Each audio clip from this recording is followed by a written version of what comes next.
Suara saya kedengaran nggak sih masih? Terdengar, Bu. Jelas ya? Ya. Iya, Bu, jelas, Bu. Katanya saya sedang berdongeng mengantarkan kalian tidur, langsung ini hujan. Oke. Apa itu kanker? Saya ngomongnya cancer terus. Apa itu cancer? Jadi kalau cancer itu kan dia suatu sel ya. Jadi tubuh itu kan terdiri dari berbagai organ, di mana organ-organ itu tersusun dari beberapa jaringan, dan jaringan itu tersusun atas sel-sel. Nah, jadi cancer itu adalah sel. Letaknya di mana? Dia di dalam jaringan, membentuk sebuah jaringan yang nanti akan bersarang di salah satu organ manusia, organ tubuh manusia. Jadi bentuknya itu sel. Kanker itu adalah sel tubuh yang berkembang secara tidak normal atau abnormal dan tidak dapat dikendalikan. Artinya dia itu nggak bisa untuk kita kontrol. Jadi tidak normal dan tidak terkendali. Suka-suka dia gitu loh. Itu kanker. Itu kanker. Dia adalah sel tubuh yang tidak normal dan tidak terkendali, yang nakal, dia nggak bisa diatur, nggak bisa untuk dikendalikan, gitu. Itu kanker pasti. Memangnya sel normal bisa dikendalikan? Sel normal itu bisa dikendalikan. Bagaimana cara mengendalikannya? Ada namanya ritme sirkadian tubuh, yang dimana setiap pagi itu sel otot jantung misalnya nih, sel otot jantung dari pagi sampai malam fase istirahatnya ketika malam hari. Sel itu akan berproliferasi, sel tubuh itu akan berproliferasi jika terjadi kematian sel. Misalnya dia akan berkembang lagi. Contoh misalnya sel darah merah, 120 hari dia akan mati, kemudian dia akan berkembang lagi. Nah, selnya dapat kita atur waktunya. Kita tahu, ini selnya mati loh, ini selnya nekrosis, itu masih bisa untuk dikendalikan dan dikontrol. Kalau sel kanker itu tidak bisa. Nah, bagaimana bedanya sel kanker sama sel normal? PPT-nya terlihat jelas kan? Gambarnya kelihatan jelas nggak? Terlihat ya? Terlihat jelas, Bu. Sel kanker itu yang di atas nih sel kanker nih. Kalau sel kanker itu lihat tuh pinggir-pinggirnya. Bagian nukleusnya sih ada di tengah, sama-sama nih karena sel normal, nukleusnya juga di tengah, persis sama. Bedanya apa? Bedanya dia bentuknya tidak beraturan, kemudian kadang nukleusnya tuh terlalu besar dibanding sel membran selnya, kemudian ada yang membran sel yang nukleusnya terlalu kecil seperti saya contohkan ini di kursor, nukleusnya kecil sekali, hampir tidak terlihat bahkan. Kemudian kalau normal sel dia rata-rata sama bentuknya, kemudian bentuknya lebih beraturan. Inti selnya itu tidak terlalu besar. Dia berada di tengah membran, di tengah-tengah sel. Kemudian kalau ada mitosis, nah nih view mitosis dia baru terlihat besar, terjadi pembelahan, baru dia mulai membesar. Kalau yang sel kanker, dia malah ada jaringan darah di dalam atau darah di dalam selnya. Untuk yang sebelahnya nih, normal sel dalam pembelahan ya, dalam proliferasi sel, itu kalau yang normal itu membelahnya dengan sama bentuknya. Jadi bentuknya dari sel utuh, kemudian membelah sel, ini yang gambar yang keempat ini, membelah sel bentuknya sama semua, bulat semua sama. Tapi coba lihat kalau yang sel cancer. Kalau cancer itu dia membelahnya beda-beda nih bentuknya. Dari yang inti sel yang besar, dia berubahnya menjadi ada yang besar, ada yang kecil, ada yang sedang bentuknya, berubahnya tidak beraturan bentuknya. Kalau yang sel normal, nah sel normal tuh ketika dia di dalam membentuk jaringan, dia dempet-dempet, dia akan membentuk merapat-rapat gitu, dia sesuai, ukurannya sesuai semua, kemudian dia saling berdempetan, sisi membran yang satu dengan yang lain. Kalau yang cancer, dia tidak beraturan tempatnya, ada yang menumpuk, ada yang sel besar numpukin sel yang kecil, ada yang sel yang kecil itu malah di atas sel yang besar, ya, itu namanya tidak beraturan. gitu. Oke. Ikatannya nih kuat. Kalau misalnya yang sel normal, ikatan antar selnya kuat. Kalau yang cancer itu tidak. Jadi dia bisa kemana-mana, makanya ada namanya metastase kalau pasien kanker itu. Bisa kemana-mana, bisa dia kanker usus, tiba-tiba sudah 10 tahun, dia kena kanker usus, dia bisa tiba-tiba kena kanker paru. Karena metastase sel kanker tadi, dia jalan-jalan selnya, dia tidak kuat ikatan antar selnya, itu sel kanker. Ini sama nih pembelahan sel. Ya, pembelahan selnya yang mutasi yang pertama dia untuk yang normal sel bagaimana mutasinya tuh mutasinya sesuai bentuknya sama, misalnya yang satunya membelah menjadi 2, kemudian menjadi 3, kemudian kalau ada yang rusak selnya, sel damage, nah selnya rusak nih, kalau normal nih, kalau ada sel normal dia rusak pas pembelahan sel, dia rusak, dia akan apoptosis, dia akan mati selnya sendiri. Kalau sel kanker enggak, kalau sel kanker ada yang rusak selnya, dia belah aja terus, tetap aja dia bermutasi, tetap dia membelah diri, padahal selnya rusak. Jadi kalau sel normal itu dia punya kemampuan untuk memperbaiki sendiri selnya dia yang rusak. Atau kalau dia tidak bisa memperbaiki diri sendiri, kata sel yang normal, wah rusak nih sel saya, nggak bisa saya perbaikin. Selnya akan mati sendiri. Ada apoptosis. Kematian sel yang sudah direncanakan. Nah, kalau misalnya yang sel kanker, itu maupun selnya rusak pun, sudah rusak nih selnya, tetap dia belah, dia nggak bisa mematikan sendiri sel kanker itu, dia nggak bisa, dia tetap membelah, akhirnya sudah dia tidak beraturan bentuknya, yang selnya rusak dia tetap juga berproliferasi, tetap dia tetap bermutasi, akhirnya apa, banyak menumpuk dan akhirnya bersarang, membesar, kemudian akan menginvasi itu menyerang sel-sel yang normal, sehingga sel yang awalnya normal, awalnya dia itu normal, menjadi tidak normal, saking banyaknya sel yang tidak normal, terjadilah gangguan pada jaringan tersebut, karena dia terletak di dalam organ, membentuk organ, maka organnya terjadi gangguan. Contoh kanker hati. Kanker hati itu selnya kecil banget. Nah, selnya itu dirusak satu. Nanti dia akan merusak sel yang lain sebelahnya lagi dia rusak sampai dia banyak, akhirnya tidak ada lagi sel yang normal, akhirnya kemampuan hati menjadi turun 10-20%, pasiennya kena kanker hati, nggak mampu bermetabolisme lagi tubuhnya, akhirnya pasiennya bisa meninggal karena kanker, karena tidak mampu lagi sel-sel dalam organnya untuk menopang tubuh pasiennya, gitu ya.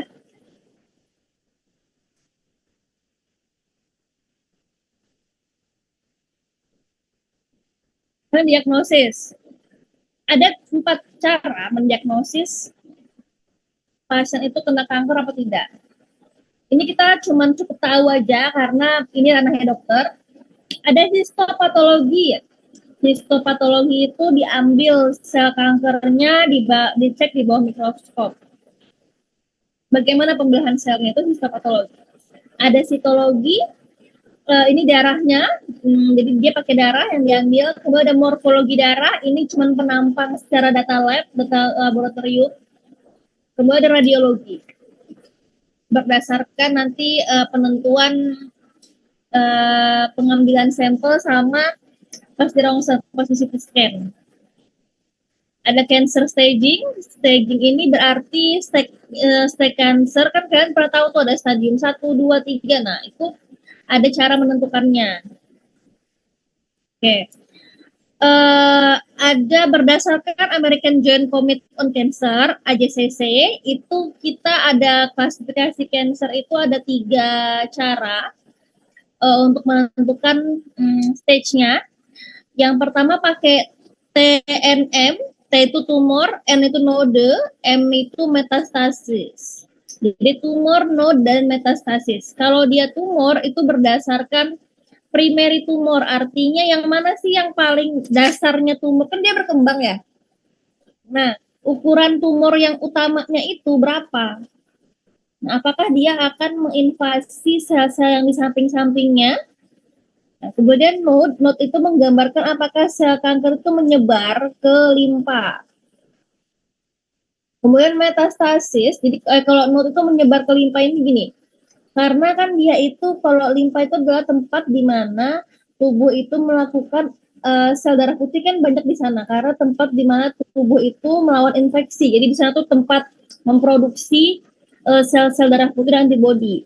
Kalau ternyata sampai menyebar ke sarangnya tempat tubuh kita itu membentuk antibodi atau tempatnya sel darah putih bersarang di sana, maka apa? Maka yang terjadi adalah kemungkinan besar dia akan menurunkan sistem imun dari pasien tersebut.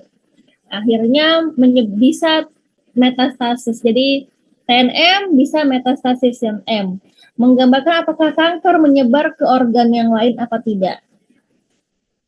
Metastasis ini biasanya yang paling terakhir terjadi. Jadi pasti grade itu tumor dulu, baru node, baru metastasis. Kalau dia langsung ke metastasis, kemungkinan besar itu udah lama cancer tapi belum terdeteksi atau gejalanya tidak kelihatan. Makanya tiba-tiba sudah cancer stadium akhir metastasis. Oke. Ini adalah cara penentuannya. Jadi kalau setiap cancer itu pasti ada TNM-nya. Jadi T itu tumor, node, M itu adalah metastasis.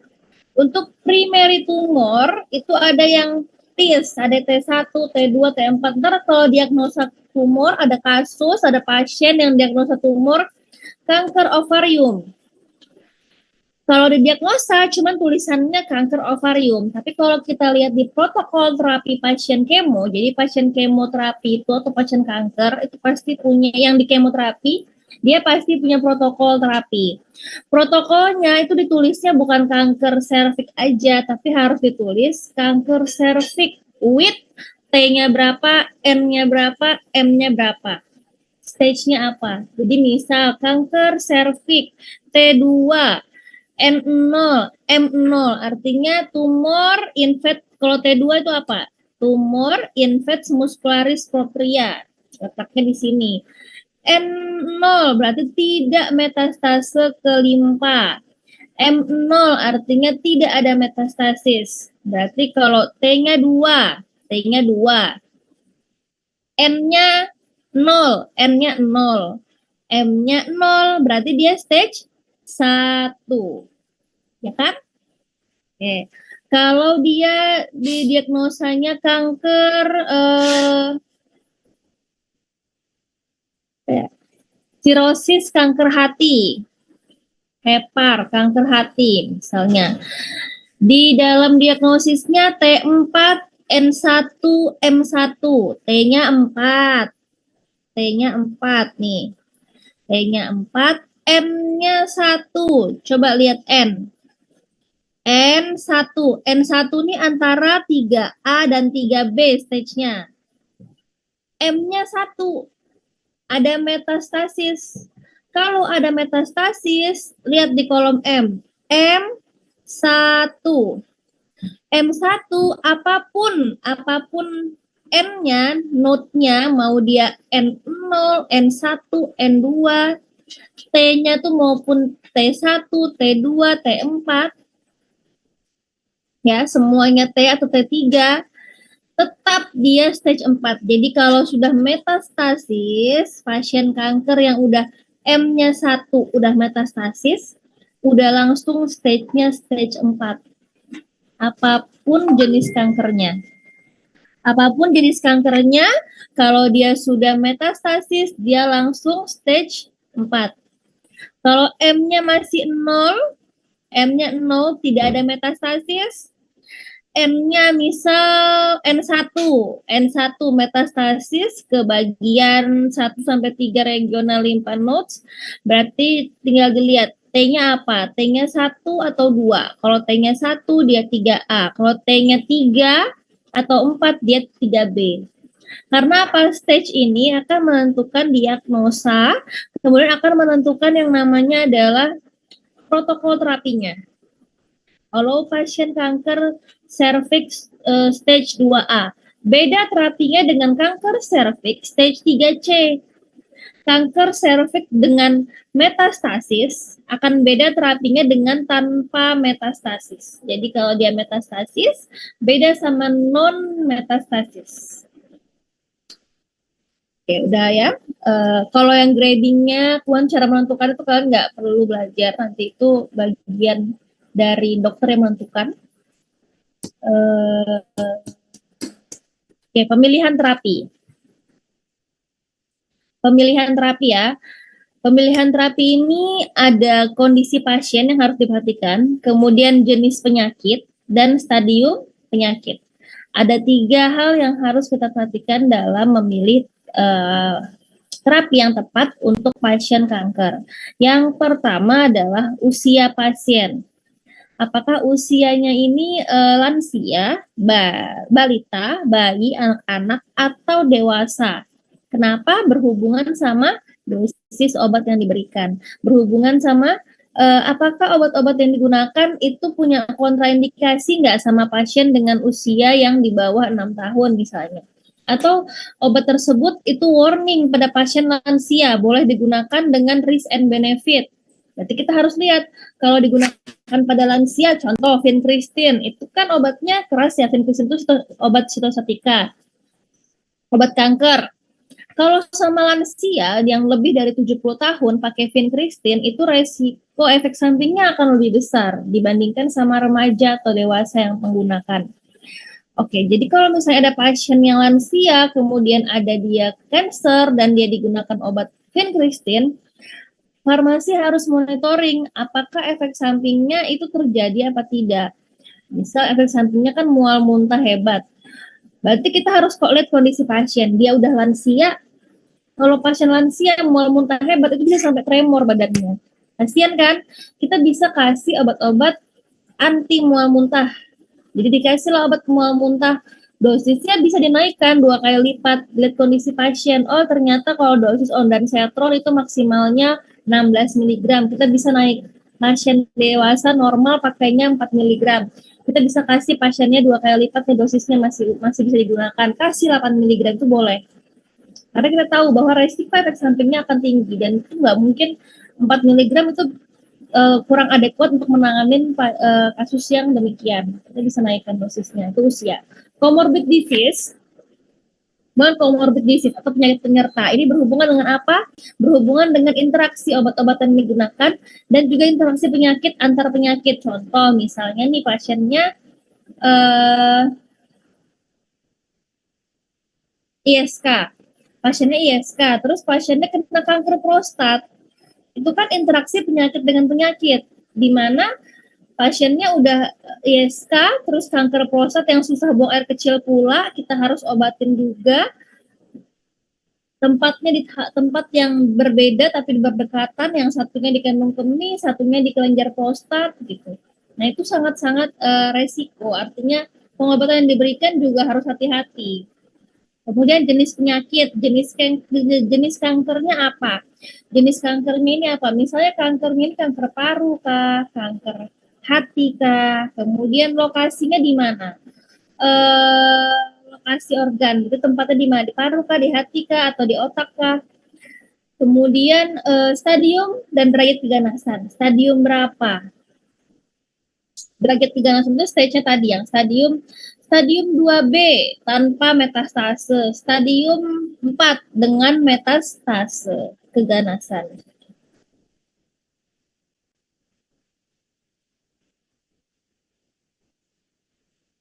Oke, selanjutnya kemoterapi pada pasien kanker. Itu pengobatan kanker menggunakan senyawa yang disebut senyawa sitostatika atau agen sitotoksik, atau obat-obat sitostastika. Itu obat yang digunakan untuk pasien kanker. Ya. Apa obat pasien kanker? Anti kanker, Bu, salah. Obat untuk pasien kanker namanya sitostatika, di mana disebut juga sebagai agen sitotoksik, yaitu senyawa yang dapat menghambat pertumbuhan dan menghancurkan sel kanker. Ya, jadi kalau antibakteri apa namanya? Antibiotik. Kalau kanker apa? Obat kanker sitostatika. Ya, itu nama istilahnya obat kanker adalah sitostatika. Obat sitostatika. Mekanisme kerja. Mekanisme kerja obat kanker berdasarkan siklus sel. Ini agak susah. Kalian udah pernah belajar siklus sel? Yang sel itu membelah kapan? G0, G1, S, G2, M? Pernah belajar pembelahan sel? Ini belajarnya di imunologi, seingat saya dulu tuh. Atau di imunologi, seingat saya. Sudah belajar belum? Sudah, Ibu. Sudah belajar belum? Sudah belajar pembelahan sel?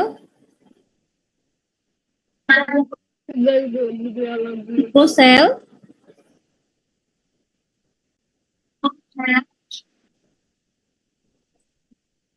Sudah belajar belum dari suaranya? Kalau udah belajar, Sudah pernah belajar, Bu, cuman agak lupa-lupa, Bu. udah pernah belajar tapi lupa. Kalau S itu fase apa di siklus sel? Siklus sel fase sintesis ya. Kalau M itu fase mitosis, G itu gap atau fase istirahat biasanya orang sebut. Kemudian transisi, ada fase transisi. Transisi itu dari G0 ke G1. Itu namanya transisi G0 ke G1. Itu bagaimana penjelasannya? Jadi kalau fase S itu sintesis, yang kuning nih, kuning. Perhatikan ya. Yang kuning ini fase sintesis. Terjadi replikasi DNA. Ingatin aja kalau S itu sintesis, pastinya replikasi DNA.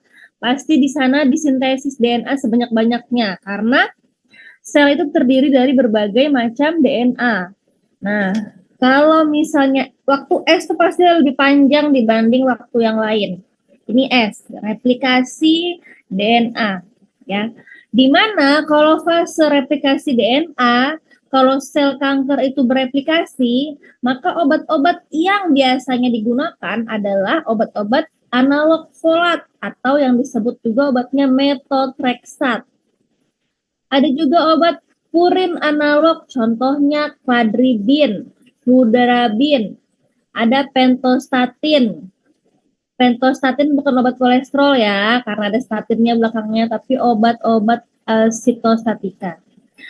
Analog pirimidin, capecitabin, ada citarabin, ada gemcitabin, ada fluorouracil. Ini paling sering dipakai nih.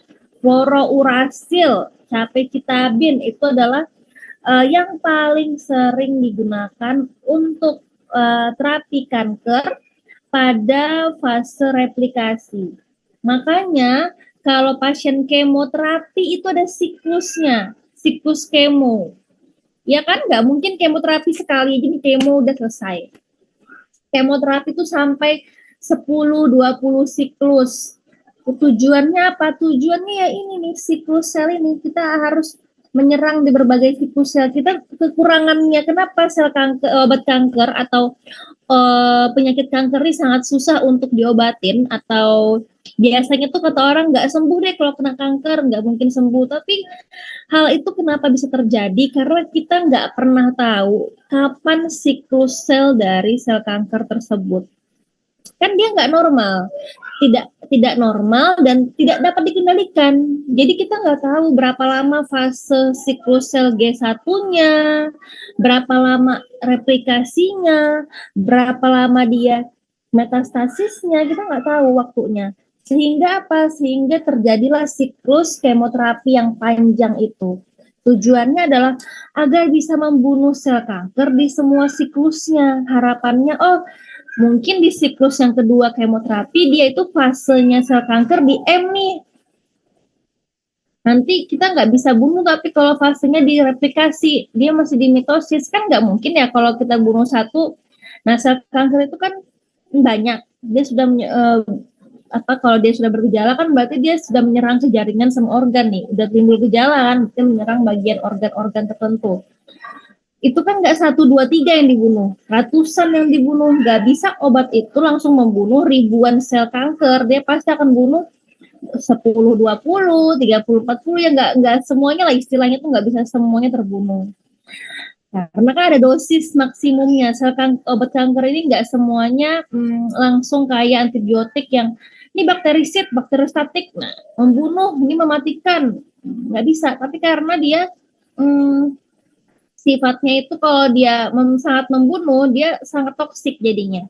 Malah yang harapannya itu membunuh sel kanker, malah membunuh sel-sel yang normal. Kalau overdosis atau kita memberikan dalam dosis yang tidak sesuai dengan berat badan pasiennya.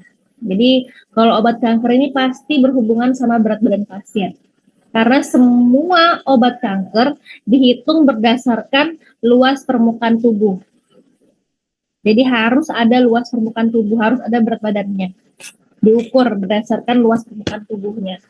Ya. Terus kemudian fase gap. Fase gap ini ada 2, ada G1 sama G2. Itu tujuan fase ini fungsinya buat apa? Untuk sintesis zat yang diperlukan. Contoh, kalau kita tuh kan manusia nih biasanya G1, G2 tuh butuh waktu 2 sampai 3 jam gitu loh. Nggak bisa kita fase sintesis itu sampai setengah hari, 12 jam tuh nggak mungkin. Karena kalau sampai lama waktunya, kita udah lemes duluan. Jadi biasanya 2 sampai 4 jam itu udah paling lama fase sintesis. Sintesis senyawa yang dibutuhkan untuk bermetastase. Kalau G1 butuh sintesis senyawa yang dibutuhkan untuk bermetastase. Kalau G1 sintesis senyawa yang dibutuhkan untuk bereplikasi gitu. Oke. Kalau interfase antara G0 dan G1, interfase itu yang ini G0 G1 itu jeda yang panjang dalam satu siklus mitosis. Jadi kalau udah terjadi mitosis sel, dia nggak langsung buat sel yang baru, enggak. Tapi berjeda dulu, fase istirahatnya atau fase jeda yang lebih lama dibandingkan fase yang lain biasanya. Kemudian fase M itu fase metastasis. Jadi kalau metastasis sel, pembelahan sel artinya sel itu berkembang dan berproliferasi. Kalau untuk fase G1 itu contoh obatnya yang mekanisme obat-obat kanker yang kerjanya di G1 itu adalah hormonal sama antineoplastic enzim, contohnya asparaginase dan pegasparagase. Kemudian untuk G2, obat kanker apa sih yang kerjanya di G2, sintesis sel sebelum mitosis, itu ada bleomycin, yang paling sering dipakai bleomycin. Kemudian ada yang di taksan, doxytaxel sama paclitaxel, ini paling sering digunakan, itu seringnya di fase M dan G2. Dia bisa membunuh atau mematikan sel kanker itu di fase metastasis maupun di G2, Sidocli sama paclitaxel. Vinblastin, vincristin, vinorelbin. Nah, ini paling sering dipakai nih, vinblastin, vincristin ini sering banget dipakai. Itu membunuh sel kanker pada tahap mitosis. Ya. Nah, nggak ada yang membunuh sel kanker pada tahap G0, fase istirahatnya nggak ada. Makanya itu agak susah kita menentukan fase dari sel kanker ini siklusnya di mana dia nih. Gitu. Makanya agak susahnya obat-obat kanker dalam mematikan sel kanker. Mekanisme kerjanya berdasarkan RNA sama DNA sel kanker. Oke, ini mekanisme kerja kita baca aja kalian nanti karena ini akan dijelaskan harusnya di farmakologi ya.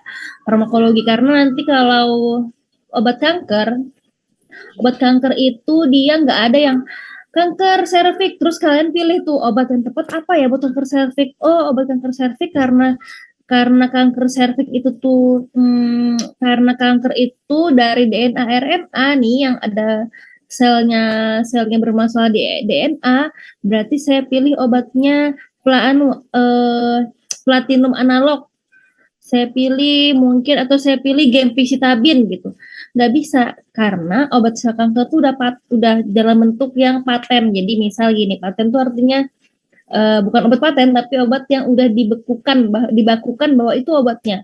Ini kalau sel kanker itu ada namanya protokol kemoterapi untuk pasien kanker. Obatnya udah jelas. Oh, yang dipakai adalah samprezitabin, yang dipakai vincristine, yang dipakai vinblastine. Nggak usah kita pilih lagi obat yang lain karena udah jelas dia. Gitu. Jadi sel kanker itu udah jelas di protokol kemonya. Penggolongan senyawa ya. Pertama adalah alkylating agent. Ini merusak DNA sehingga reproduksi sel terhenti. Kemudian dengan cara apa? Mengikat gugus alkil pada DNA sehingga tidak terjadi transformasi. Bekerja pada semua fase siklus sel, tapi dia punya aktivitas yang paling tinggi pada saat merusak DNA. Berarti di fase alkylating itu di sini, di S. Alkylating agent. Nah, dia lebih banyak di sana. Walaupun dia bekerja pada semua fase siklus, tapi dia lebih dominan di siklus S. Contohnya ada siklofosfamid. Nih, siklofosfamid paling sering digunakan. Siklofosfamid, ada juga lomustin, karmustin, busulfan, temozolomid, dakarbazin, cisplatin, karboplatin. Susah kan ngapalin obat-obat kemo? Nah, obat kemo ini susah sekali ngapalinnya. Obat sitostatika ini saya pun nggak hafal, tapi karena sering mengerjakan protokol kemoterapi, pernah pegang bangsal kemoterapi, jadi hafal sendiri jadinya beberapa obat kemoterapi. Ini golongan alkylating ya, ada nitrogen, mustard, ada nitrosurea, ada alkyl sulfonat, ada triaginis, ada platinum. Ini adalah golongan alkylating agent yang bekerja dengan cara mengikat gugus alkil pada DNA sehingga tidak terjadi replikasi DNA. Ada golongan antimetabolit. Ini menghambat pembahan sel kanker dengan cara memblok DNA dan RNA melalui substitusi DNA dan RNA normal. Jadi kalau kita di mana ya, di biotek, kalau nggak salah di bioteknologi itu kan kita belajar DNA, RNA, kapan dia bereplikasi, kapan translasi, kapan dia bermutasi, kapan dia itu pemotongan cutting pemotongan sel itu loh, pemotongan sel rantai DNA sama RNA. Kemudian kapan dia disubstitusi, kapan dia menghasilkan protein, kapan dia dibaca. Nah, kalau si antimetabolit dia menghambat tadi DNA RNA melalui substitusi DNA RNA normal. Jadi harusnya nih DNA RNA menjadi DNA, kemudian dihambat tuh, diblok, sehingga yang harusnya DNA RNA itu menghasilkan protein, menghasilkan sel protein, jadi dia tidak bisa. Akhirnya diblok karena diblok sama si senyawa-senyawa anti metabolit. Oke. Contohnya 5-FU.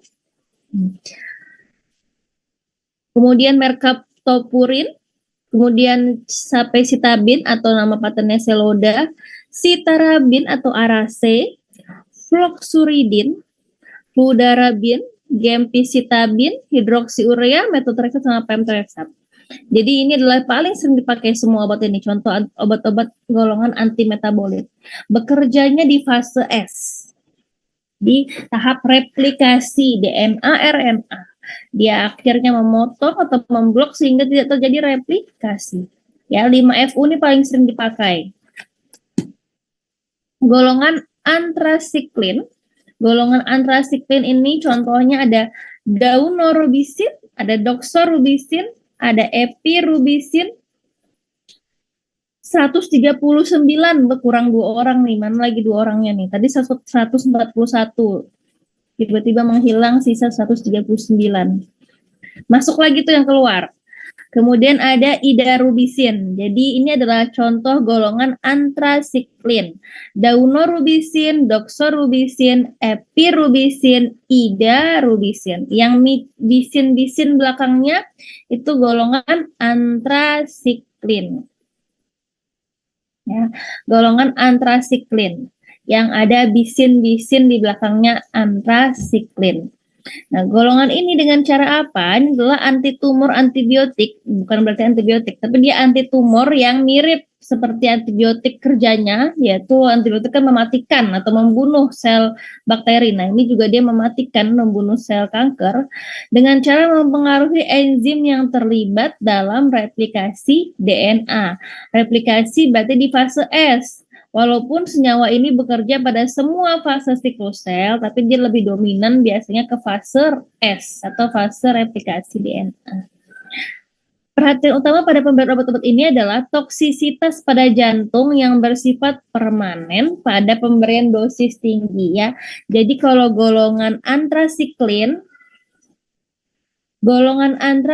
itu efek sampingnya adalah toksisitas pada jantung. Berarti kalau toksisitas pada jantung, apa yang harus diperhatikan? Lihat komorbid pasien. Pasien gangguan jantung apa tidak? Pasien punya penyakit jantung, jangan gunakan obat antrasiklin. Kemudian apalagi yang kedua? Yang kedua, lihat pasiennya lansia apa tidak. Lansia resiko penyakit jantungnya tinggi apa tidak. Dia punya komorbid, dia punya penyakit hipertensi apa tidak. Resiko penyakit jantungnya besar kan ada tuh ya kalau kita kalau belajar di penyakit jantung dan hipertensi itu ada resiko kardiovaskular disease. Resiko kardiovaskular disease-nya berapa persen? Kalau sangat tinggi, kita pertimbangkan penggunaan antrasiklin. Coba cari golongan yang lain. Kalau misalnya masih bisa digunakan, boleh kita pakai antrasiklin. Ingat, dosis obat antrasiklin itu berlaku, satu pemberian dosis itu berlaku untuk seumur hidup. Misal contoh doxorubisin. Doxorubisin itu cuman boleh seumur hidup, cuman boleh menggunakan sebanyak 600 mg. Lebih dari itu toksisitas jantung. Jadi dihitung tuh pasien setiap dia terapi siklus doxorubisin dihitung. Oh, siklus 2 dia pakai 50 mg. Oh, siklus 3 dia pakai 100 mg. Siklus 4 dia pakai doxorubisin apa tidak? Oh, tidak pakai. Berarti masih 150. Maksimumnya 600, masih ada jatah 450 mg. Oh, siklus 6 dia pakai 200 mg. Berarti sisa jatahnya 250 mg. Seumur hidup cuman boleh segitu aja. 600 mg itu obat doxorubisin karena nggak boleh lebih lagi dari itu. Nanti pasiennya malah berbahaya ke jantungnya. Toksisitas pada jantung sangat beresiko. Oke, yang terakhir, bukan yang terakhir. Selanjutnya ada anti tumor antibiotik lain atau anti tumor yang mirip. Anti tumor antibiotik itu bukan antibiotik ya, tapi anti tumor antibiotik dia punya efek yang sama kayak antibiotik. Yang tidak termasuk antrasiklin, contohnya bleomisin, mitomycin, actinomycin. Biasa ini kanker, bleomisin itu kanker paru, bleomisin biasa dipakai. Bleomisin, mitomycin, itu kanker paru bisa pakainya ini. Sama pasien anak juga rata-rata pakainya kalau ada yang kanker itu bleomisin yang sering digunakan. Kemudian penggolongan senyawa yang selanjutnya ada topoisomerase inhibitor. Topoisomerase inhibitor. Senyawa ini bekerja pada enzim topoisomerase yang berperan dalam pemisahan strand DNA untuk melakukan replikasi selama fase S. Berarti di fase S kerjanya ya. Topoisomerase ini kerja di fase S, fase replikasi sel. Di topoisomerase ini ada dua golongan. Yang pertama yang satu inhibitor, yang kedua adalah topoisomerase 2 inhibitor. Yang inhibitor yang pertama, contoh obatnya topotecan sama irinotecan. Topoisomerase yang kedua ada etoposit sama teniposit dan mitosantron. Ya. Contoh obatnya ada dua golongan, yang pertama topotecan dan irinotecan, yang kedua adalah etoposit, teniposit, dan mitosantron. Penggolongan senyawa selanjutnya ada obat-obat mitotic inhibitor atau lebih dikenal dengan plant alkaloid, turunan dari natural product. Jadi ini dia dari tumbuh-tumbuhan. Herbal dulunya itu adalah misal Kevin Christine, Paclitaxel. Paclitaxel ini dari pohon taxel, pohon yang tuh banyak dulu tuh, banyak banget dan besar batangnya. Nah, ditemukan senyawa anti kanker namanya paclitaxel di pohon tersebut. Nah, kemudian akhirnya disintesis dan dibuatlah senyawa yang mirip atau sejenis dengan paclitaxel di obat di tanaman tersebut atau di pohon tersebut. Karena kan kalau kita ambil dari pohon terus berarti nanti tidak ini kan, tidak melindungi habitat murni dari pohon tersebut. Jadi nggak boleh. Jadi kemarin itu akhirnya kasus ini dulu tuh besar-besaran kasusnya dulu sebelum disintesis tuh, jadi banyak banget ditebangin pohonnya. Akhirnya disintesis dan menjadi obat-obat sitostatika yang saat ini digunakan. Jadi obat kimia sitostatika ya, golongan taksan namanya, paclitaxel, docetaxel. Oke, jadi mitotic inhibitor ini dari natural product. Pokoknya intinya kalau ada yang mitotic inhibitor berarti dia yang dari herbal itu, dari tanaman-tanaman alam sekitar. Bekerja di fase M, di mitosis. Membunuh sel kanker pada semua fase, menghambat enzim yang dibutuhkan untuk membentuk protein yang diperlukan pada reproduksi sel. Dia utamanya kerjanya di siklus fase M, tapi dia juga punya aktivitas di siklus yang lain, siklus yang menghambat enzim ini di replikasi bisa.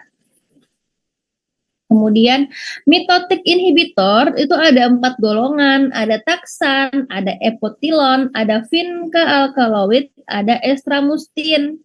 Taksan itu contohnya paclitaxel, docetaxel. Epotilon contohnya ixtabepilon. Vinca-alkaloid contohnya ada vinblastin, vincristin, estramustin. Nah, itu salah satu contoh obat mitotoksik. Senyawa ini toksik dan menyebabkan kerusakan saraf sehingga penggunaannya terbatas dan dipengaruhi dosis. Jadi obat sitostatika itu selain berefek sebagai obat kemoterapi juga punya efek samping yang sangat tinggi, yaitu resiko toksisitasnya tinggi. Yang tadi golongan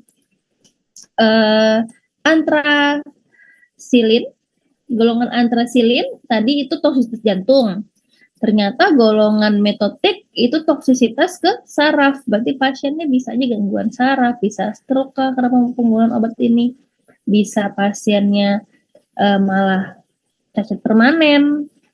Tapi bukan berarti kalau stroke kalau misalnya pakai obat kemo berarti nanti efek sampingnya besar banget. Jadi nggak usah di kemo deh juga. Jadi ada dosis. Semua tergantung dengan dosis. Bukan berarti kalau seandainya pakai obat ini langsung kena toksisitas, enggak, semua tergantung dengan dosis. Jadi jangan sampai kalian bilang ini nggak usah di kemo, obat kemo itu bahaya buat jantung sama saraf, bisa membuat cacat, bisa membuat jantungnya payah jantung atau bisa serangan jantung obat kemo. Jangan dikasih, bukan berarti seperti itu ya. Semua tergantung dengan dosis yang diberikan, asal dosisnya itu sesuai nggak masalah. Makanya pasien yang kemoterapi itu farmasinya harus sering banget untuk kontrol kondisi pasien. Harus dicek terus dosisnya. BB-nya setiap dia kemoterapi dicek berat badannya tiap hari, tiap dia kemo nih. Bulan ini mau kemo, timbang dulu berat badannya, hitung lagi dosisnya. Masuk range apa tidak. Bulan depan dia kemo lagi, hitung lagi BB-nya, masuk range apa tidak. Setiap dia kemoterapi harus dicek. Kemudian obat-obat kortikosteroid ini bukan obat kanker, tapi sering digunakan sebagai ajuvan atau terapi tambahan pada pasien kanker. Tujuannya mencegah mual muntah. Tapi kan ini bukan obat mual muntah gitu, tapi ini dia salah satu obat steroid yang mencegah terjadinya efek samping dari pengobatan obat-obat kemoterapi. Kemudian mencegah reaksi alergi karena kemoterapi. Kan karena obat kanker itu sifatnya obat kanker itu adalah selain toksisitas, selain punya efek samping yang tinggi, banyak interaksi obat, dia juga veksikan. Veksikan tuh dia sangat melukai, artinya dia bisa berbahaya dalam tubuh, bisa juga beraktivitas dengan baik dalam tubuh. Contohnya dia misal berbahaya, dia menimbulkan reaksi alergi. Pasiennya nggak cocok nih pakai vincristine. Kalau dia udah nggak cocok, misalnya dia alergi itu bukan kayak alergi obat yang biasa, cuman gatal-gatal, ruam, itu nggak kayak gitu. Reaksi alerginya pasien kemo, dia bisa sampai shock anafilaksis. Karena kan pemberiannya intravena secara kontinu selama beberapa jam, terus-menerus. Otomatis kalau dia alergi itu sampai ke seluruh tubuhnya udah obatnya. Berbahaya sekali. Makanya selalu diberikan kortikosteroid walaupun pasiennya tidak mengeluhkan reaksi alergi tapi tetap diberikan. Mencegah karena pencegahan untuk efek samping dan juga reaksi alergi. Kortikos yang diberikan biasanya apa? Ada prednison, ada metilprednisolon, ada juga dexamethasone. Kapan pakai prednison, kapan pakai metilprednisolon, kapan pakai dexamethasone.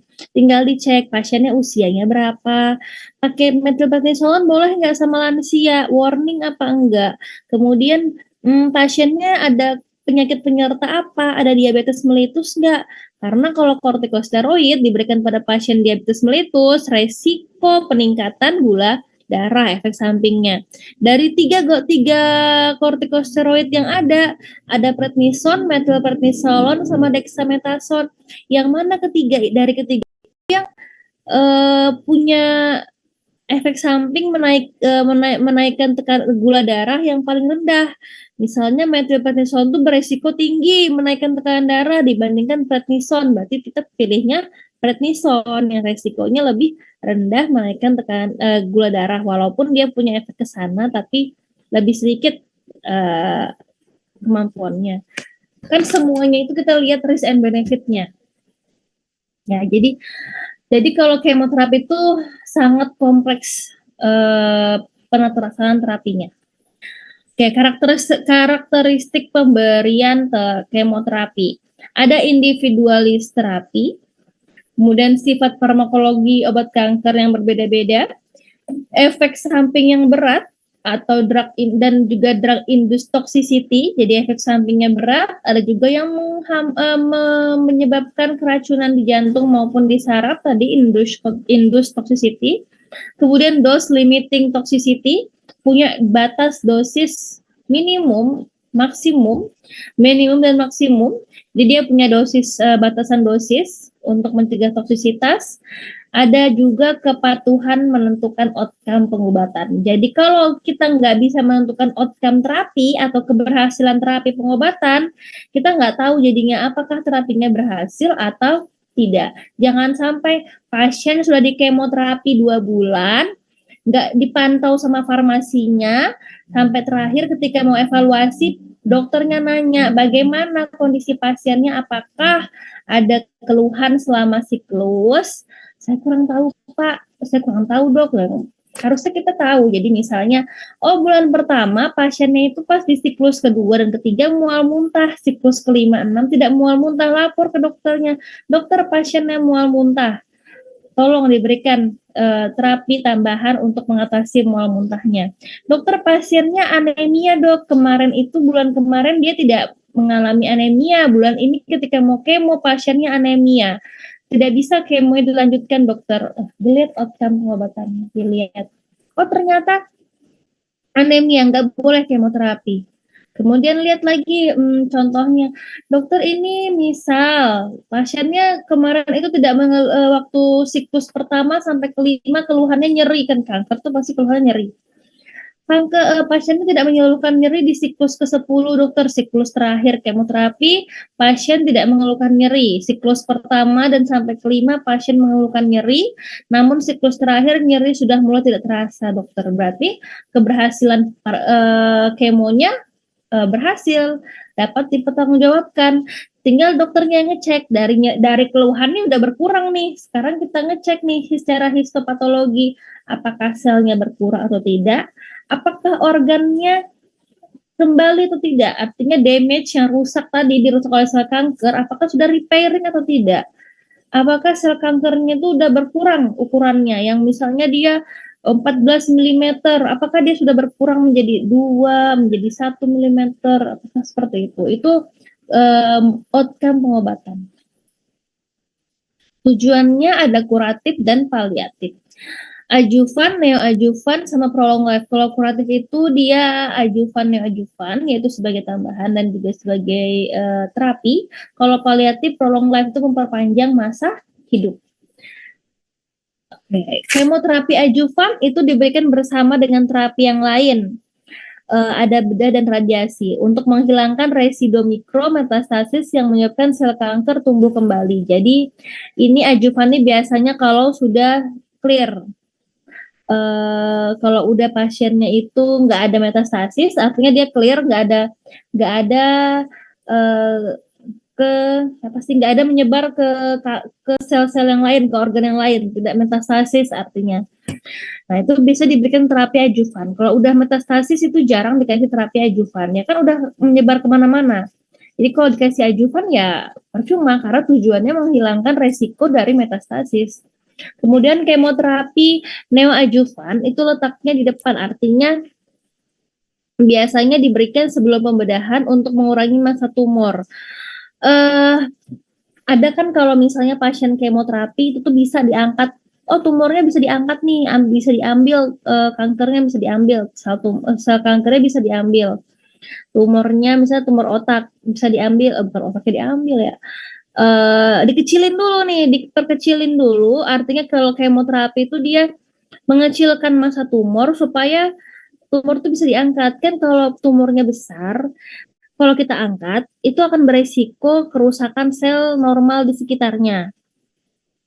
Beresiko banget, bahkan akan melukai jaringan atau sel-sel normal di sekitarnya. Tapi kan kalau pembedahan itu boleh dilakukan pembedahan jika sel tumor atau masanya tuh akan mengecil atau sudah kecil. Makanya kemoterapi itu tujuannya salah satunya adalah untuk mengecilkan massa tumor sehingga bisa dilakukan pembedahan. Kalau kecil kan lebih mudah diangkat dan harapannya tidak melukai atau merusak sel-sel dan jaringan di sekitarnya. Kemoterapi paliatif mengurangi ukuran massa tumor, mengatasi simptomatik, obstruksi, dan nyeri. Paliatif ini yang tadi kemoterapi, itu paliatif.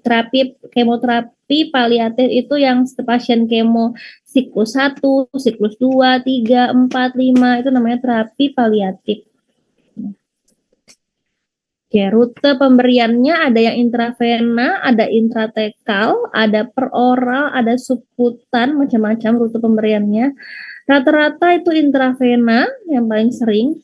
Kemudian regimen obatnya ada yang tunggal, ada yang sendirian. Ini saya kasih vincristine sendiri.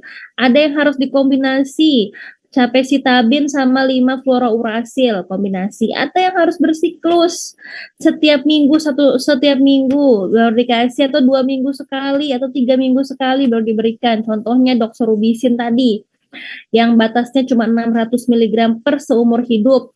Yang tadi toksisitasnya ke jantung, doxorubicin. Nah, kalau doxorubicin itu dikasihnya 2 minggu sekali, tidak boleh tiap hari dikasih obat. Dia siklusnya siklus 2 sama 4. Nanti siklus 2 itu misalnya minggu pertama, siklus 3-nya minggu kedua, siklus 4-nya minggu keempat. Siklus 2 dikasih, siklus 3 nggak usah dikasih, siklus 4 baru dikasih. Di protokol kemonya seperti itu, karena ada range dosis, ada batas dosisnya. Pemberiannya di mana? Dirawat inap, perawat singkat atau one day care. Biasa pasien kemo tuh cuma sehari 2 hari di rumah sakit. Artinya dia datang kemo terus pulang. Datang diinfus selama 3 jam 4 jam atau selama seharian kemudian pulang. Itu biasanya pasien kemo seperti itu. ada yang ambulatori. Kayak di ini loh, ada di AW Saran itu kalau nggak salah klinik kemoterapi itu dia ya cuman datang buat diinfus, dikasih obat kemo, habis itu udah pulang pasiennya. Gitu.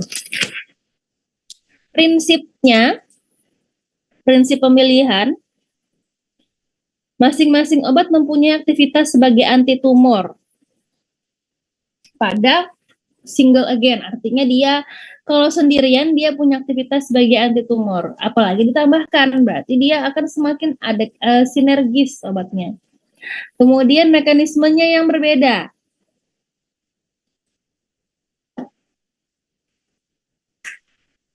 Bentar, nanti kelupaan. Mekanismenya berbeda. Mekanismenya ini berhubungan sama, misal kalau yang doxorubicin di fase M, terus vincristine di fase M, doxorubicin di fase S. Nah, itu kombinasikan. Bisa, karena dia mekanismenya beda, fasenya beda, dan dia mempunyai aktivitas sebagai anti tumor. Jadi, semakin sinergis obatnya. Kemudian mempunyai dosis toksisitas yang berbeda.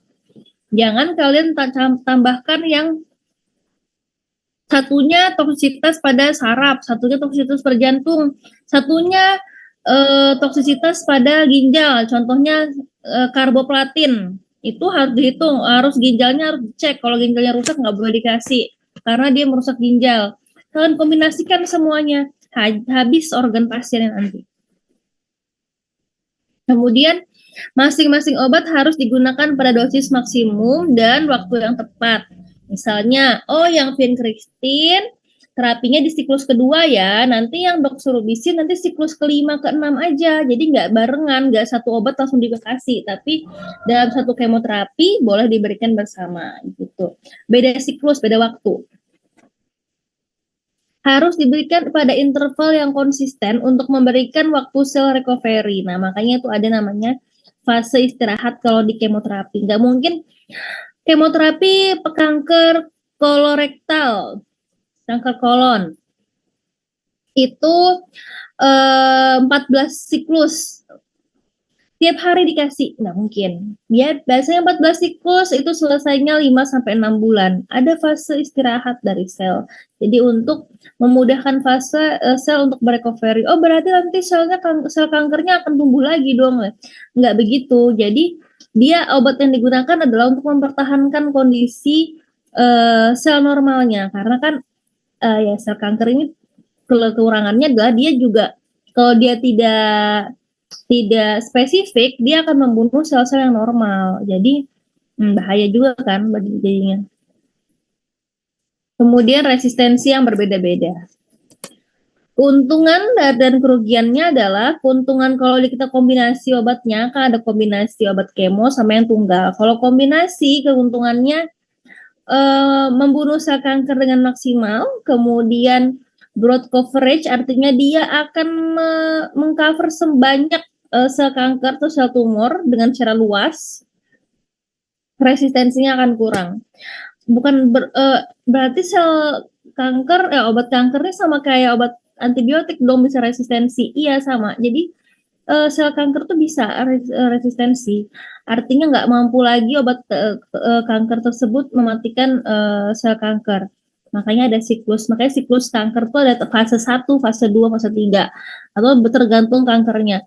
Kalau dia nggak bisa selama 6 bulan kemoterapi udah dikasih siklus fase 1, masih juga kemo masih pas dicek masih ada sel kankernya, lanjut dia ke fase 2. Berarti sampai tidak ada lagi sel kankernya.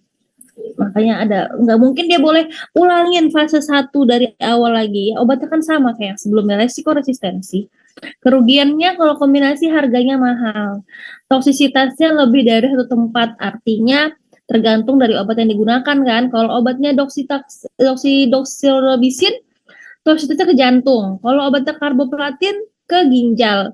Ya dua-duanya rusak nanti, jadi berarti harus diawasin kalau dia kombinasi, dilihat atau pilih salah satu aja, yang mana yang doxorubicin aja kah atau karboplatin aja kah. Pemberiannya lebih rumit karena menggunakan lebih dari satu obat. Harganya mahal. Ya, betul. Mahal. Ini contoh regimennya. Nih, 5FU ini 5 fluorouracil, doxorubicin, cyclophosphamide. Dosisnya 500 mg per meter persegi. Artinya ini per luas permukaan tubuh ya. Jadi ini dikalikan dulu sama berat badan pasien, baru dapat dosis pasien. Ini kan dia luas permukaan tubuh hitungnya. Ini diberikannya kapan? 3 minggu sekali. Doxorubicin, cyclophosphamide 500 mg. Cyclophosphamide 500 mg 3 minggu sekali. Schedule-nya hari pertama. Siapesitabin 1000 mg per oral. Schedule-nya dari hari pertama sampai hari ke-14 boleh diberikan selama frekuensinya selama 3 minggu atau 3 minggu sekali. Gemcitabin siklus 1 sama 8, 3 minggu sekali. Kayak gitu. Jadi bisa diberikan di siklus pertama dan siklus ke-8. Dan seterusnya. Individual terapi ini berhubungan sama 5 fluorouracil. Ini kalau sendiri plastik yang mempunyai indeks terapi yang sempit, resiko keamanan pada pasien. Contohnya methotrexate ini indeks terapinya sempit. Individualis terapi. Jadi dia itu harus diberikan dengan dosis yang sesuai. Artinya tidak kita kalau kombinasi tapi bukan dicampur obatnya digerus jadi satu atau dicampur obatnya dimasukkan dalam intravena jadi satu, enggak kayak gitu. Tapi satu-satu masukinnya. Methotrexate dulu. Nanti siklus ketiga baru 5 fluorouracil. Hati-hati pemberiannya gitu. Antineoplastik golongan antrasiklin, antimetabol dan platinum perlu diperhatikan konsentrasi obat dalam darah PKOD karena punya dose limiting toxicity. Masalahnya kita nggak pernah mengukur kadar obat dalam darah. Siapa yang bisa mengukur kadar obat dalam darah? Agak susah ini perhitungannya. Mengukurnya di rumah sakit nggak ada pengukuran kadar obat dalam darah. Jadi supaya mencegah overdose di dalam pasien obat-obat kemo itu ketika masuk dalam tubuh nggak kayak obat paracetamol atau vitamin C masuk dalam tubuh sehari 2 hari keluar senyawanya, enggak. Obat kemo tuh bisa bertahan sampai 2 bulan di dalam sel darah tubuhnya. Jadi bisa aja tuh namanya methotrexate 2 bulan tuh masih ada di dalam darahnya dia. Makanya siklus kemo tuh nggak diberikan tiap hari obat kemonya, tapi 2 minggu sekali 3 minggu sekali, karena untuk menghindari dose limiting toxicity. Ini perhitungan dosis. Semua perhitungan dosis dari obat kemo harus hitung BSA. Jadi paling penting harus tahu nih, kalau obat kemo tuh bawa kalkulator, bawa catatan biasanya. Karena apa? Kita harus mencatat efek samping obat, catat interaksi obat, kemudian harus hitung BSA pasien. Tinggi badan, berat badan dibagi 3.600. Ini belum. Kemudian dosis berdasarkan AUC itu untuk karboplatin pakai rumus Calvert. Jadi kalau ada obatnya karboplatin pakai rumus AUC. Hitung dulu nih target AUC-nya, baru dikalikan GFR dulu tambah 25 baru dikali AUC. Nanti GFR-nya kalian hitung sendiri. Ini 25 ini pasti ya. 25 ini pasti. GFR-nya dihitung sendiri pakai rumus Cockcroft-Gault yang 140 dikurang usia dibagi 72 dikali serum kreatinin. Rumus GFR. Ngitungnya pakai rumus GFR. Target AUC ini yang menentukan dokternya. Jadi kalau setiap pakai karboplatin di resep itu pasti ada tulisan target AUC 10, berarti nanti di sini tulisnya 10. Kalau ada karboplatin harus dihitung GFR-nya. Yang mempengaruhi respon kemo, faktor pasien, obat, dan tumornya. Pasiennya, kondisi pasiennya bagaimana, stabil atau tidak. Kalau pasiennya kayak koma, pasiennya nggak sadar, penurunan kesadaran, itu jangan di kemoterapi. Kondisinya nggak bisa, berarti kondisi umumnya rendah, nggak boleh di kemo. Harus kondisi umumnya yang stabil. Kemudian fungsi organnya bagaimana? Jangan fungsi ginjal rusak kalian kasih obat kemo yang merusak ginjal, ya sama aja tambah rusak. Kemudian toleransi terhadap obat. Apakah pasien ini kira-kira ada efek samping obat atau ada alergi terhadap obat tersebut? Faktor obat berhubungan sama dosisnya, sesuaikan sama berat badan pasien atau BSA. Kemudian jadwal pemberian obat, kapan diberikannya, siklus keberapa diberikannya. Nih, siklus sel spesifik. Ya, kapan diberikannya? Kemudian yang mana dulu diberikannya? Apakah fluorouracil dulu kah atau doxorubicin dulu yang diberikan? Faktor tumor, stadium dan derajat keganasan. Stadium berapa? Jangan pasien yang metastase kalian kasih siklus yang derajat 1 stage-nya, ya sama aja bohong, nggak akan bisa tercover. Terus letak dan ukuran massa tumor. Semakin besar, maka dosis yang akan digunakan itu akan mencari obat yang dosisnya mungkin lebih besar. Resistensi dan mutasi genetik. Oke, kemudian mekanisme resistensi ini nggak usah deh. Prinsip pemberiannya itu, ini aja.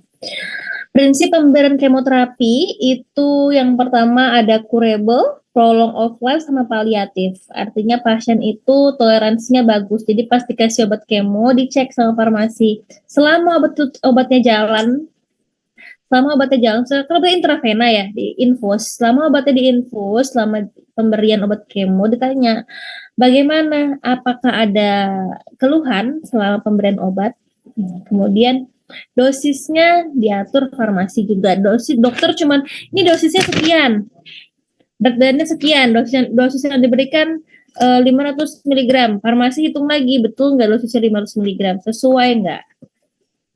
Kemudian prolong of life. Jika toleransinya sedikit, dosisnya harus dikondisikan. Mungkin dosisnya moderat. Jika toleransinya bagus, dosisnya bisa pakai dosis yang tinggi. Itu memperpanjang masa hidup pasiennya. Kemudian paliatif untuk mengatasi simptomatik aja, dosis obatnya rendah, tujuannya meningkatkan kualitas hidup pasien. Ya ini biasanya untuk pasien yang udah kemo siklusnya mungkin siklus 3, 4, 5 yang udah aman-aman aja dikasih obat kemo, dia nggak ada toleransinya bagus, nggak ada masalah. Kita bisa kasih terapi paliatif. Oke, perhatian khusus untuk obat-obat kemo. Yang pertama platinum base, contohnya cisplatin, karboplatin, oksaliplatin itu harus dihidrasi 24 jam. Karena punya karena nefrotoksik, jadi harus dihidrasi. Hidrasi di apa? Dibersihkan dulu. Dihidrasi itu di apa ya? Aduh, kalau di rumah sakit itu dia diinfus dulu sama NaCl selama 24 jam. Baru dikasih obat cisplatin, karboplatin. Kemudian hematogenik delayed, artinya dia tinggi beresiko mual muntah tapi delayed itu artinya dia terlambat resikonya. Jadi dia itu contohnya kayak cisplatin. Cisplatin ini kemonya awal Januari, minggu pertama Januari. Bisa aja hari Senin dia kemo, bisa dia tuh mual muntahnya hari Rabu minggu depan. Karena dia efek mual muntahnya lambat gitu. Itu cisplatin. Kemudian kok tiba-tiba 149 mahasiswanya, tadi 139. Cisplatin toksisitas, ada karboplatin, ini lebih sedikit, lebih besar toksisitasnya dibanding karboplatin. Yang dimana karboplatin lebih besar toksisitasnya dibanding oksaliplatin. Paling aman oksaliplatin. Alkylating agent, contohnya ada siklopospamid sama ipospamid. Ini dia punya efek cystitis hemorrhagic, dia ada efek perdarahan. Jadi kalau dia kencing, biasanya kencingnya berdarah, warnanya merah gitu. Acrolein metabolit dan siklopospamid yang biasanya seperti itu. Kemudian pencegahannya dihidrasi diguyur NaCl, dikasih NaCl dulu. Pemberian mesna berkaitan dengan mesna. Mana mesna? Ini mesna. Mesna ini salah satu obat, bukan obat kemo ya. Mesna ini pembawanya aja, artinya dia pencegahan supaya tidak terjadi efek samping dari siklopospamid. Contoh antimetabolit ada methotrexate, biasa digunakan pasien yang rheumatoid arthritis, RA, pasien yang rheumatoid itu dikasih methotrexate. Kemudian piramidin analog ada 5-FU, itu for urasil, citarabin sama gemcitabin. Furin analog itu ada contohnya fludarabin. Contoh obat-obat anti metabolit ini punya sifat mielosupresif. Ini sifat dari obat anti metabolit. Kalau anti metabolit ini kan paling sering digunakan. Sebenarnya kalau obat kemo itu semuanya sering digunakan, tergantung dari jenis kemonya. Tapi kalau 5-FU nih, piramidin 5-FU ini hampir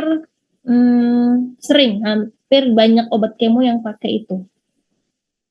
Nah, antimetabolit ini punya sifat mielosupresif, yaitu adalah memiliki efek seperti penurunan sel-sel darah. Jadi dia mampu atau mempunyai efek samping menyebabkan pasiennya itu anemia, kemudian leukopeni, trombositopenia, neutropeni, semua kadar penilaian lab darah itu turun. Hemoglobin, leukosit, neutrofil, trombosit itu turun semuanya. Mielosupresif. Efek sampingnya itu dari obat-obat antimetabolik. Makanya pasien pakai 5-FU, pakai citarabin, pakai fluorouracil, sebelum kemo dicek hasil lab darahnya. HB-nya berapa. Setelah kemo dicek lagi berapa HB-nya. Kalau dia rendah, transfusi karena punya efek samping mielosupresif. Kemudian pemetraxat itu adalah skin rash, dia bisa merah-merah di kulitnya, kemudian bisa stomatitis. Premedikasinya dikasih vitamin B12 1 minggu sebelum pemberian sampai pada hari pemberian. Jadi kalau pakai antimetabolit terus ternyata pasiennya itu hari pas dia diberikan antimetabolit ketahuan nih, oh dia punya punya keluhan skin rash atau stomatitis ketika dia pakai obat-obat antimetabolit, contohnya pemetrexat. Nanti di siklus selanjutnya itu harus diberi premedikasi vitamin B12 selama seminggu sampai sebelum hari siklus selanjutnya. Jadi siklus kedua dikasih vitamin B12 sampai ke siklus ketiga selama jeda siklus. Kan kalau kedua ketiga itu nggak mungkin dia hari ini siklus kedua besok siklus ketiga itu nggak mungkin, pasti bulan ini siklus kedua, mungkin minggu depannya bulan depannya baru siklus ketiga. Dan B12 ya dikasih kalau skin rash tuh. Kemudian antrasiklin ada doxorubicin dan daunorubicin sama idarubisin. Oke, 10 menit lagi. Ada inhibit topoisomerase 1 dan 2. Periksa kadarnya dulu. Kadar topoisomerase ini agak susah periksanya karena nggak semua bisa diperiksa dengan cepat sehari jadi gitu. Bisa aja dia kayak 2 hari 3 hari baru jadi. Kemudian kardiotoksik akumulatif dosisnya 450 sampai 550. Nih, dosis akumulasi dari obat-obat doxorubicin. Tadi saya bilang 600 ya. Oh, ternyata 450 sampai 550 ini range dosis akumulatif. Jadi seumur hidup cuman boleh diberikan 4,5 sampai 550. Kalau dia siklus pertama gagal kemonya, kemoterapi yang fase pertama gagal pakai doxorubicin, udah dosis 550, gagal kemoterapinya, ya udah doxorubicin tidak boleh diberikan lagi. Dia vesikan, dia melukai atau dia melukai kulit, dia sangat bahaya bagi orang lain juga karena bisa iritasi.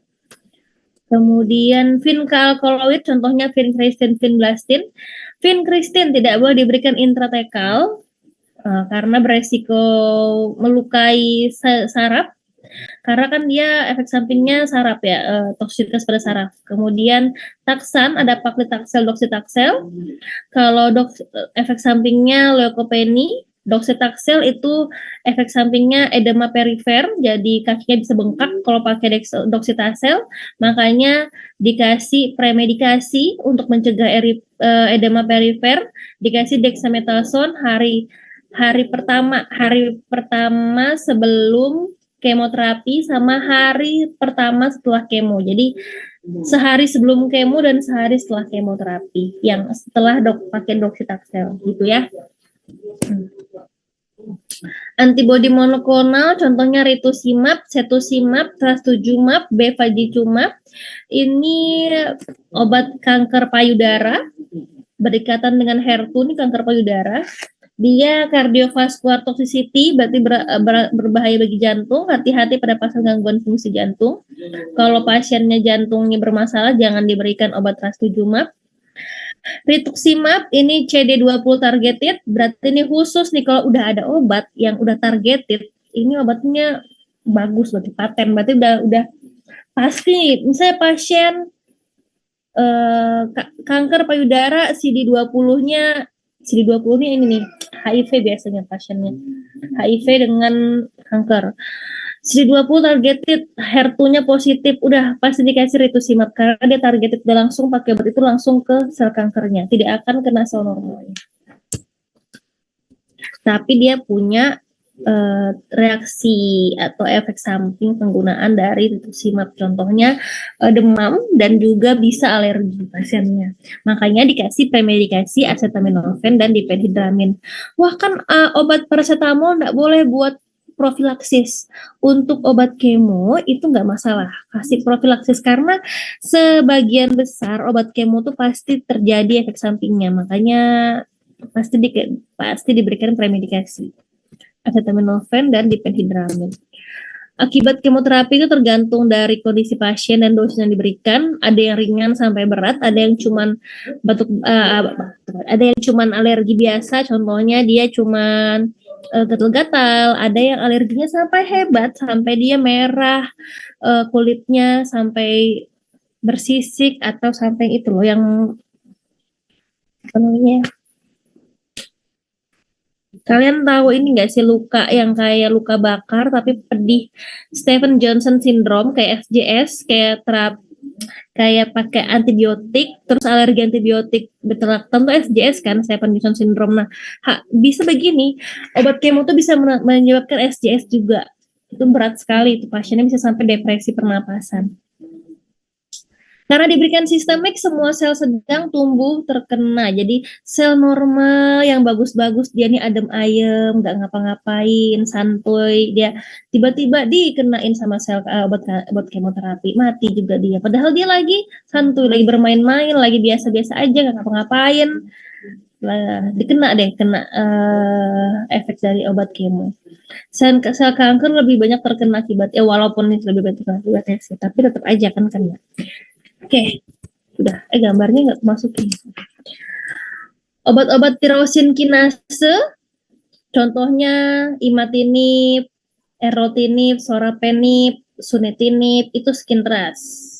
Sering sangat hebat nih, skintrustnya itu sangat hebat. Jadi dia itu bukan merah-merah biasa, sampai kayak melepuh gitu loh skintrustnya. Kalau obat-obat ini tirokinase nih. Terus diarenya pun lebay. Diarenya tuh bukan diare yang 4-6 kali, yang dia bisa sampai setiap jam tuh langsung buang air besar, diare, terus diare cair sampai lemes pasiennya. Jadi efeknya tuh berlebihan gitu kalau tirosin kinase ini. Oke, ini efek samping obat kemo ya. Ada yang nausea, vomiting, diare, sistitis, mialgia, neuropati, plebitis, renal failure, mielosupresi, local reaction, itu misalnya cuma di tempat yang terinfeksi aja, yang diinjeksi aja. Ada kardiotoksik. Efek sampingnya ada yang cepat, segera, lambat, dan sangat lambat. Cepat itu artinya pas diberikan langsung terjadi. Segera itu dalam kurun waktu 24 jam. Lambat itu lebih dari 24 jam. Jadi bisa sampai seminggu, 2 minggu. Sangat lambat itu bisa terjadi kalau selesai kemoterapi semua, siklus selesai, baru terjadi efek samping. Ini siklus kemonya udah selesai sebulan. Efek sampingnya baru di bulan berikutnya. Nah, itu sangat lambat. Nih ya, onset, early, bisa dibaca nanti. Hematogenic potensial kemoterapi, ada yang high sama moderate. Jadi kalau yang pakai obat cisplatin, doxorubicin, dacarbazine, pasti harus diberikan obat-obat anti emetik karena dia high hematogenic. Ada antiemetik for CNF, ini adalah 5-HT3, ini contohnya kayak ondansetron, itu 5-HT3 ya, bahkan sering digunakan, atau pakai NKI reseptor, contohnya obat aprepitan. Aprepitan ini obat NKI reseptor antagonis, itu mempunyai efektivitas yang baik untuk delayed vomiting. Jadi kalau yang pasien ini ada kan nih high hematogenic, ini dikasihnya biasa ondansetron 5-HT3. Efektif untuk akut emesis. Berarti dia langsung kejadian nih efek samping mual muntah saat itu juga segera setelah diberikan. Kasih 5-HT3 ondansetron. Kemudian dapat diberikan sebagai profilaksis, artinya boleh diberikan sebelum kemo. Sebelum mual muntahnya terjadi, berikan aja langsung obatnya. Khusus untuk yang high dan moderate hematogenic. Terakhir, yang neuropeptid, yang NKI reseptor itu pakainya aprepitan. Itu yang delayed, contohnya delayed tadi itu yang antranilat tadi. Yang golongan itu delayed vomiting, nah dikasihnya aprepitan. Sudah myelosuppression, udah itu aja. Ini efek samping semua, nanti kalian bisa baca sendiri. Itu saja materi dari saya. Kurang lebihnya saya mohon maaf.